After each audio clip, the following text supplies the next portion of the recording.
हाँ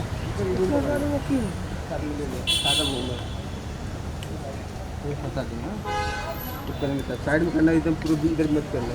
भाई तो आज चलो बहुत फिर मुश्किल लगेगा हाँ लगता है भाई, बहुत बड़ा है ये हो गया है ना। किसी चलो और लोग के साथ में मतलब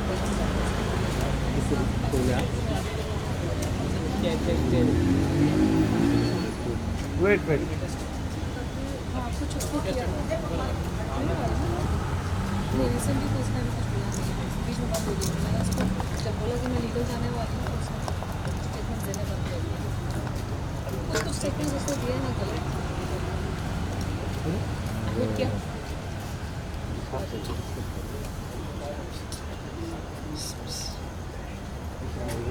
चलो चलो बाइट बाइट आ जाओ मैम यहाँ पे। और यू मैम साइड में आ जाओ चलो तनुश्री मैम का हाँ तो हम क्या कहना चाहेंगे, किस क्या क्या धाराएं लगे हैं राखी सावंत के ऊपर? बहुत सारी धाराएं लगी हैं बेस्ड ऑन मल्टीपल वीडियोस। तो सारे एफआईआर की प्रक्रिया शुरू हो गई है और अलग अलग वीडियोस में अलग अलग जो उसने स्टेटमेंट्स किए हैं, फॉल्स एलिगेशंस लगाए हैं, outraging women's modesty, humiliating statements जो उसने किए हैं, तो सारी चीज़ों पे अलग अलग धाराएं हैं। वो सारा अभी प्रोसेस स्टेटमेंट स्टार्ट हो गया है। साथ ही मुंबई पुलिस क्या एक्शन लेने वाली है राखी सावंत के खिलाफ? They will take action, I am very confident, क्योंकि मैंने एक बैकग्राउंड भी दिया है कि ये मुद्दा कब से शुरू हुआ था। 2008 से शुरू हुआ था जब राखी को मुझसे दिक्कत होनी शुरू हो गई थी, जब हॉर्नो के प्लीज़ में राखी को रिप्लेस करके मुझे लिया गया था और फिर मेरे साथ कंट्रोवर्सी करके प्रोड्यूसर्स ने वापस राखी को लिया।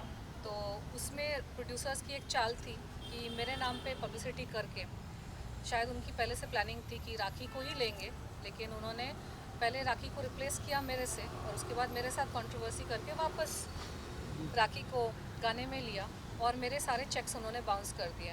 मेरे शूटिंग से पहले ही मेरा एक चेक बाउंस हो गया था। मतलब उनकी सोची समझी साजिश थी, ये कंट्रोवर्सी करेंगे, हंगामा करेंगे ताकि ये सब हो जाए, पब्लिसिटी मिले।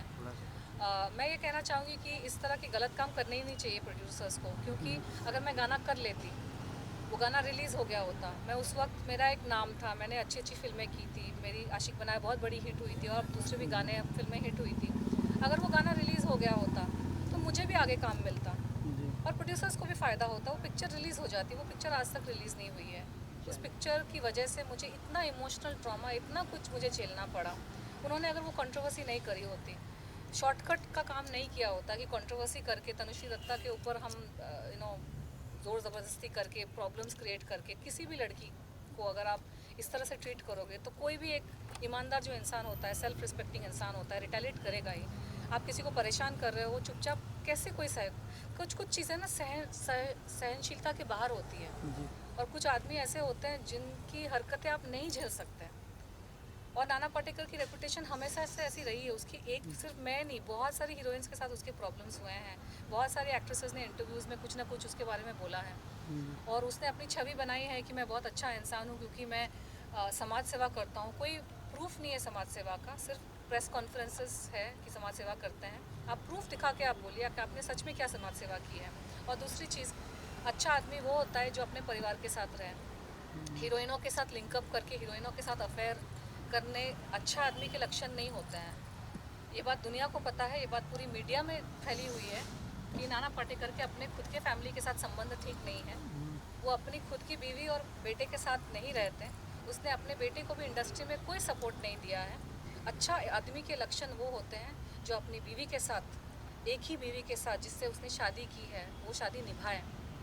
बीवी बेवा की जैसे रह रही है और हीरोइनों के साथ अफेयर्स की खबरें हर जगह, आर्टिकल आप निकालोगे ऑनलाइन तो ये हीरोइन वो हीरोइन, वो अच्छे आदमी के लक्षण नहीं है। तो जो पब्लिक में उसने अपनी इमेज बनाई है कि मैं अच्छा आदमी हूँ और ये तनुश्री दत्ता मेरे पे एलिगेशंस लगा रही है, वो सरासर झूठ है। अच्छा आदमी अपने परिवार के साथ रहता है, अपने बेटे बेटियों के लिए वो जान तक देने को राज़ी रहता है। इंडस्ट्री के जो हीरो है, प्रोड्यूसर है, वो अपने बेटों के लिए, बेटियों के लिए क्या कुछ नहीं करते हैं और इसने अपने बेटे के लिए क्या किया है।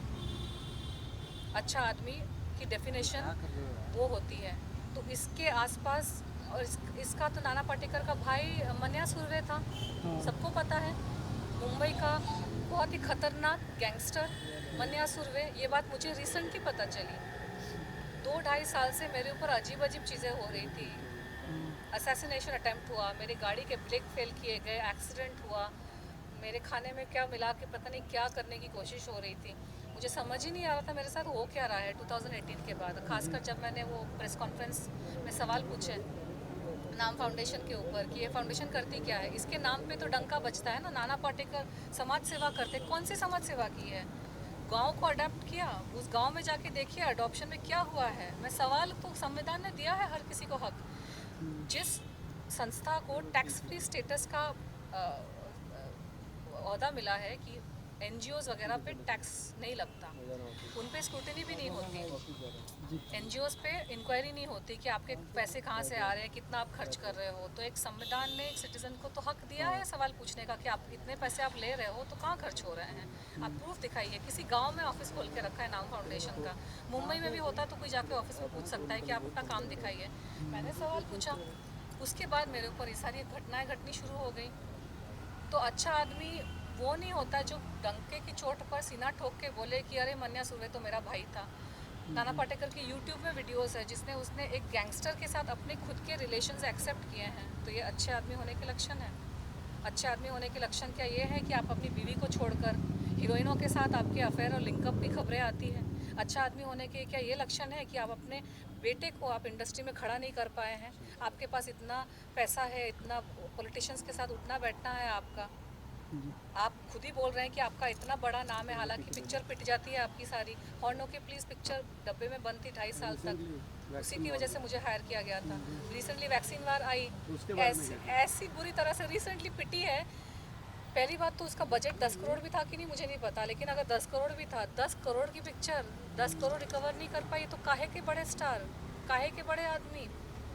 आप इतना हवा आप दिखा रहे हो ये दिखाने के लिए कि तनुश्री दत्ता बहुत छोटी है। मैं ठीक है, मैं छोटी हूँ लेकिन मैं ईमानदार हूँ। मैं अपने आप को बहुत बड़ा संत महात्मा दिखाने की कोशिश नहीं कर रही हूँ। मैंने अपने आप को, अपने परिवार को खड़ा किया है। मैं अपने परिवार के लिए कमिटेड रही, उनको खड़ा करके ही मैं अपना संन्यास और जो भी मैं कर रही हूँ। आपने क्या किया अपने परिवार के लिए? अच्छा इंसान होने के लक्षण वही है कि अरे बाहर की आप चैरिटी क्या कर रहे हो, इस गांव को अडॉप्ट किया। अरे आपके घर में चैरिटी बिगिंस एट होम। अपने घर के लोगों के लिए आपने क्या किया है और गांव में किया भी है कि नहीं किसी को नहीं पता। ये किया वो किया, किसने, ढूंढो जाके सच में किया है कि नहीं। और सवाल पूछने पर मेरे पर ये सारे अत्याचार शुरू हो गए, एक्सीडेंट हो गया कि क्या कुछ नहीं हुआ। तो पब्लिक को ये जानने की बहुत ज़्यादा ज़रूरत है कि ये मीडिया के ज़माने में कोई कुछ भी बोल सकता है। अच्छा आदमी लड़कियों पे हमला नहीं करवाता। जैसे कि आपने मन्या सुर्वे का नाम लिया, कोई धमकी वगैरह आ रही है आपको गैंगस्टर से? मुझे ऐसे नाम लेकर तो कोई धमकियाँ नहीं आई, लेकिन पिछले 2.5 साल में मेरे साथ ऐसी अजीब अजीब घटनाएं घटी है कि आप मतलब और 2 घंटे निकल जाएंगे इस सब। तो मैं ब्रीफ में बहुत ही संक्षिप्त में मैं इंडिविजुअल इंटरव्यूज़ में इसका वर्णन कर सकती हूँ। लेकिन उज्जैन में 2 बार मेरे ऑटो जो वेटिंग में था उसके ब्रेक और क्लच फेल किए गए। एक बार मेरा एक्सीडेंट हो गया बहुत बुरी तरीके से, बहुत खून बहा। एक मेड को मेरे घर पे मैंने रखा था जो कुछ उसके अजीब से कॉन्टैक्ट्स थे, बहुत सारे झूठ वूठ बोल के आई थी। उसने मेरे खाने पानी में कुछ मिला रही थी जिसकी वजह से मेरी तबीयत बहुत मतलब मरने जैसी हालत हो गई थी। वो एक घटना घटी। फिर एक बार मुझे किसी जगह पे धोखे से ले जाने की कोशिश की गई और वहाँ ले जाके मेरे साथ पता नहीं क्या करते हैं, लेकिन वो मैं समझ गई कि सेटअप है, सुपारी है, तो मैं वहाँ से फट के निकल गई। ये सारी चीज़ें, अलग अलग फ़ोन कॉल्स आना, धोखे से मुझे इम्पर्सनेशन करके मुझे फंसाने की कोशिश करना, मुझे पागल प्रूफ करने की कोशिश करना, कमेंट्स करके, वीडियोस बना के, आर्टिकल्स छपवा के कि ये, क्योंकि मैं अध्यात्म से जुड़ी हूँ तो मेरी जीवन शैली नॉर्मल इंसान से अलग है। जो अध्यात्म से जुड़ा है उसका मार्ग ही अलग है। मैं मीडिया में इसलिए हूँ क्योंकि मैं यहाँ पे कल्याण करना चाहती हूँ और मीडिया मेरा फील्ड है। तो अलग अलग चीज़ों से मुझे प्रूफ करने की कोशिश कर रहे थे कि ये, ताकि जब मेरा मर्डर हो तो ये सुसाइड प्रूफ कर सके। खाने में चीज़ें मिला दी ताकि जब मर्डर हो तो ये प्रूफ कर सके कि अरे ये तो बीमारी से मर गई या हार्ट अटैक से मर गई। एक हेल्दी इंसान को अगर आप गलत दवाइयाँ मिला के खिला दोगे ना तो इंसान ऐसे ही मर जाएगा। तो ये सारी चीज़ें मेरे साथ हुई, लेकिन भगवान है ना, वो इन शैतानों से कहीं बड़ा है। और जिसने भगवान ने डिसाइड करके रखा है कि ये तो ज़िंदा रहेगी, तो कोई मेरा कुछ बिगाड़ नहीं सकता। तो अब मैं एक्शन, एक तो मुद्दा शुरू हुआ है राखी का, वो उसी मुद्दे से कनेक्टेड है, क्योंकि मीटू मूवमेंट के टाइम पे राखी, FIR दर्ज हो गया है ना राखी सावंत के ऊपर? वही प्रक्रिया चल रही है, वही प्रक्रिया चल रही है। अभी हुई अच्छा है। मैम, फाइनली मैम, आप मानती हैं कि जो भी जितने भी अटैक्स हुए आप पे, जो भी आरोप लगाया है, जैसे कि आर्टिकल्स की बात करें तो सभी नाना पाटेकर के थ्रू कराया गया, क्योंकि कहीं ना कहीं उन्हीं का नाम आ रहा है आपके? मेरे और तो कोई दुश्मन है नहीं, मैं वैसी तो हूँ नहीं राखी सावंत के जैसे कि हर साल किसी नए इंसान को लेकर उस पर एलिगेशन लगाना शुरू कर दूँ। मुझ में उतना संयम है और क्लैरिटी है। मैंने इतनी सारी पिक्चरें की। कभी आप लोगों ने सुना कि मेरे किसी सेट पे झगड़े हुए हैं? कभी आप लोगों ने सुना कि किसी हीरो के साथ मेरी फ़ाइट हुई या किसी हीरोइन के साथ मेरी फ़ाइट हुई? मैंने 16 फिल्में करी हैं, मेरी फिल्में हिट गई है। मैंने 5 साल मैंने जम के काम किया। मैंने हंड्रेड्स ऑफ स्टेज शोज़ किए हैं, मैंने इवेंट्स किए, ब्रांड्स का काम किया। कभी आपने सुना कि कहीं मेरी झड़प हुई, मेरी कहीं फ़ाइट हुई? मुझे जहाँ पे जिसके साथ तकलीफ़ हुई, मैं तो उसी मुद्दे पे आज भी अड़ी हूँ। मैं हर रोज़ हर साल नए नए लोगों के ऊपर एलिगेशन तो लगाती नहीं हूँ। मैं ईमानदारी से काम करती हूँ चुपचाप। जिन लोगों ने मेरे साथ काम किया है, अच्छे से काम किया, आप उनको जाकर पूछो मेरी रेपुटेशन कितनी अच्छी है। इस नाना पाटेकर ने, इस राखी सावंत ने मेरी रेपुटेशन की धज्जियाँ उड़ा दी ना, मुझे यहाँ काम चैन से काम करने दिया। अमेरिका में भी जाके मुझे कामकाज को लेकर बहुत तकलीफ़ें हुई, अलग अलग झूठे झूठे एलिगेशंस लगाए, पर्सनल लाइफ पे अटैक किए, झूठे एलिगेशंस लगाए, शादी वादी की चीज़ें मेरी स्पॉइल हो गई। तो ये शैतानी लोग हैं, इनकी शैतानी प्रवृत्ति है, इनको झूठ के बेसिस पर अपना साम्राज्य चलाना है। और उनको ये भी पसंद नहीं है कि कोई उनको आईना दिखाए। ये प्रताड़ित करेंगे सामने वाले को और चाहेंगे कि सामने वाला प्रताड़ित हो जाए और चुपचाप सह ले। अरे भाई क्यों सहे? भगवान ने पैदा किया है, धरती पे लाया है, ईमानदारी से अपनी रोटी कमाती हूँ, किसी के बाप का नहीं खाती मैं। मुझे चैन से जीने दो और मुझे चैन से काम करने दो, बस यही मेरी इच्छा है। न मेरी कोई एम्बिशन थी कि मैं कोई महारानी बन जाऊँ। परेशान भी करेंगे, कंप्लेन भी मत करो, कुछ बोलो भी मत। क्या है यार, क्या हो रहा है यहाँ पे? अच्छा तनुश्री मैम, एकाएक क्या बात हो गई जो कि 4 साल के बाद तनुश्री दत्ता जाग गई और कंप्लेन करने आ गई? इसके पहले क्यों नहीं कंप्लेन की नाना पाटेकर के खिलाफ इस तरह की? नहीं, जागने की बात नहीं है। नाना पाटेकर के खिलाफ तो 2018 में कंप्लेन मेरी दर्ज हो गई थी। तो ये नाना पाटेकर को लेकर, मूवी को लेकर, हाँ, ये जो कंप्लेन जो है ये राखी सावंत पे, नहीं, राखी सावंत का ये कंप्लेन है। नाना पाटेकर का कंप्लेन 2008 में भी दर्ज हुआ था FIR, जिसमें पुलिस ने कार्यवाही की नहीं थी और पुलिस ने उसको ठीक से किया नहीं था। इसे 2018 में वापस से मैंने उस चीज़ को किया और वहाँ पे भी प्रेशर में आके बहुत मेरे विटनेसेस को डराया धमकाया गया और विटनेसेस को यहाँ वहाँ किया गया। राखी सावंत का जो मामला था, 2018 में मेरी तबीयत बहुत बिगड़ चुकी थी मीटू मूवमेंट के टाइम पे, क्योंकि इतना मुझ पे एक साइकोलॉजिकल प्रेशर आ रहा था और मुझे US वापस भी जाना था, क्योंकि यहाँ से तो लोगों ने परेशान किया, तो वहाँ पे मेरा काम वाम था, मुझे वापस जाना था। तो अब जब मैं वापस आई हूँ और अब मेरे पास वक्त है, क्योंकि आप समझ सकते हैं कि मुझे तो देखने वाला कोई नहीं है ना, मेरे आगे पीछे कोई नहीं मुझे देखने वाला, तो मुझे तो अपनी रोजी रोटी कमानी पड़ेगी ना। मैं यहाँ बैठी रहूँ, ये सब कोर्ट कचहरी के चक्कर करती रहूँ, मुझे यहाँ रहने नहीं दोगे, यहाँ जीने नहीं दोगे, यहाँ काम नहीं करने दोगे। भाई मैं जहाँ पे हूँ वहाँ पे तो मैं काम करूँ, कुछ करूँ, अपना जीवन का आगे बढ़ाने की कोशिश करूँ। तो हमेशा पॉसिबल नहीं होता है कि हर चीज़ को तुरंत कर देना। और राखी सावंत जैसी जो लोग होते हैं वो जितनी गंदगी कर देते हैं ना, सामने वाला इंसान इतना धक्के से शॉक हो जाता है कि सामर्थ्य आपका टूट जाता है कि आप डील कैसे करें। अभी तो मैं वीडियोस देखने को मजबूर हो गई हूँ, क्योंकि FIR के लिए पूरा डिटेल देख कर आपको सेकंड बाय सेकंड बहुत वो करना पड़ता है। मैं 2 दिन पहले भी मैं रो रही थी कि कोई इंसान आके इस तरह के एलिगेशन लगा के सारी ज़िंदगी यार ईमानदारी से काम किया, इससे अच्छा तो बेईमानी हो जाता है। क्यों ईमानदार रहे कोई इस देश में? क्यों कोई तरीके से रहे? जब चोर उच्चकों को इज्जत देते हैं, चोर उच्चकों के सामने दुनिया अगर झुकती है, झूठे लोगों का बोलबाला है, कोई भी आके कुछ भी करके चला जाएगा, तो हम क्यों ईमानदार रहे? हम भी झूठे बन जाते हैं, हम भी बेईमान बन जाते हैं, हम भी चोर उच्चके बन जाते हैं, हम भी डकैत बन जाते हैं। अगर उस तरह के लोगों को ही संविधान प्रोटेक्ट करेगा, मंत्री महोदय का मंत्री लोगों के साथ उठना बैठना, सारे गुंडे चोर मवाली, और जो ईमानदार इंसान होता है तो ईमानदारी से मेहनत में मजदूरी कर रहा होता है, क्या करे इंसान बताओ? और फिर अगर एक वक्त भी आता है कि चलो फ्री है अभी अब कर सकते हैं, तो अब सवाल पूछते हैं कि अभी क्यों? अरे कब करें? इंसान में जब क्षमता होगी, जब समय होगा अपने काम काज को छोड़ के, तभी इंसान एक्शन लेगा ना। Thank you. Thank you ma'am. Thank you. Deepak Deepak Deepak पकड़ पकड़ पकड़ आइए सब लोग। एक और चीज़ है, 2018 में मेरे ऊपर इतना प्रेशर था ना, साइकोलॉजिकल प्रेशर, सारी चीज़ों का प्रेशर, इतना बड़ा मूवमेंट हो रहा था, मुझे उस वक्त राखी से नहीं भिड़ना था। आप वीडियोस को देखो, इतना उसने गंद मचाया है, उसकी अग्रेशन जो है ना, मैं मैच नहीं कर सकती। मुझ में वैसी वाली अग्रेशन है ही नहीं। मैंने तो प्रेस कॉन्फ्रेंस में पूछा भी था, कौन सा घोड़ा पीती है बहन, मेरे को बता दे। इतना लड़ने की जो उसमें अग्रेशन है, हर रोज़ तो ओशीवारा पुलिस थाने में आके उसके कितने उसके हर साल हस्बैंड को जेल भिजवाना, ये कैसे करती है? मैं कैसे compete करूं यार ऐसे लोगों के साथ? ये जो शैतानी और जो दैत्य वाली जो शक्तियां हैं ना, मुझे शायद थोड़ी और कुछ साधना करनी पड़ेगी इन लोगों से लड़ने के लिए, शक्ति प्राप्त करने के लिए। मैं अभी कुछ दिन पहले भगवान से बोल रही थी कि अब मुझे ना शक्ति दो, लड़ने के लिए शक्ति दो। मैं थक जाती हूँ। मैं हफ्ते भर पहले मैंने प्रेस कॉन्फ्रेंसेस किए, इंटरव्यूज़ किए, मैं पिछले एक हफ्ता पूरा मैं थकी हुई थी, बीमार हो गई थी, थोड़ा सा उठ नहीं पा रही थी, ज़्यादा शक्ति नहीं थी। मैंने अपना कुछ किया, अपनी साधना शुरू की। अब थोड़ा सा एनर्जी आया है, FIR करना है तो ये मैं कर रही हूँ, ये प्रक्रिया इसकी है, करनी पड़ेगी। और मैं चाहती हूँ कि इस तरह के लोगों को पब्लिक बोल देना बंद कर दे, क्योंकि पब्लिक इनको जाने देती है, इनकी कॉमेडी में आ जाती है, लेकिन कॉमेडी की आड़ में आप किसी की ज़िंदगी ख़राब कर रहे हो, ये सही नहीं है। इंसान इंसानियत छोड़ देगा, अपनी ईमानदारी छोड़ देगा जब यंग जनरेशन देखेगी ना कि इस तरह के लोग कुछ भी करके निकल जाते हैं, ये सही नहीं है। अच्छा, क्या क्या कंप्लेंट्स में क्या क्या चार्जेस लगेंगे? देखिए, तनुश्री जी के बारे में मीडिया में, न्यूज़ चैनल में जो बोला गया है, उनके बारे में अभद्र भाषा में जो अश्लील जो वक्तव्य किया गया है, उसके बारे में हमने शिकायत दर्ज की है। उसकी अभी सब प्रक्रिया चालू है।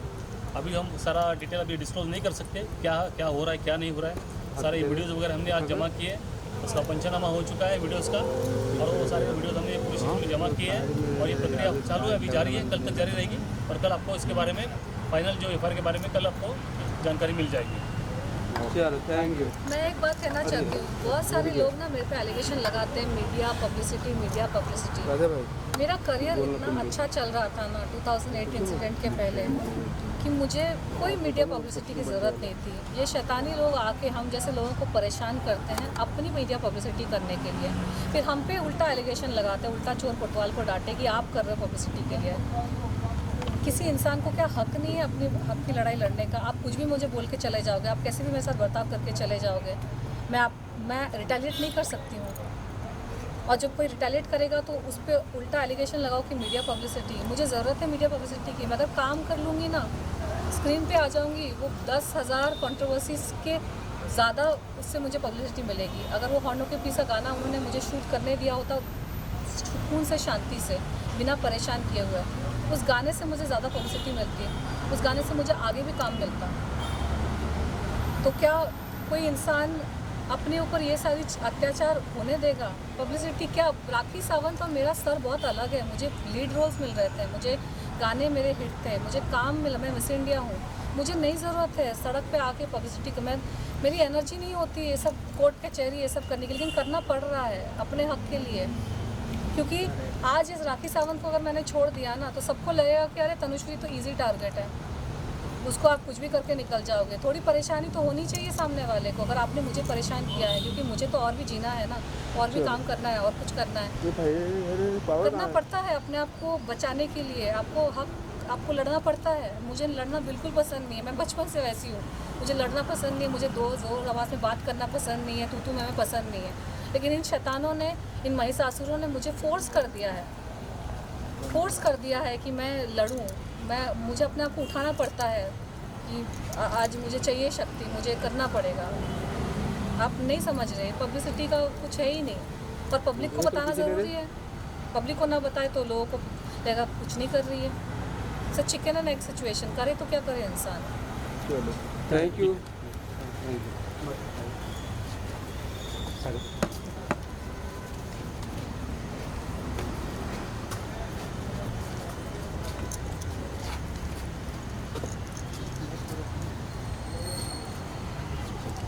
मैम इधर आइए।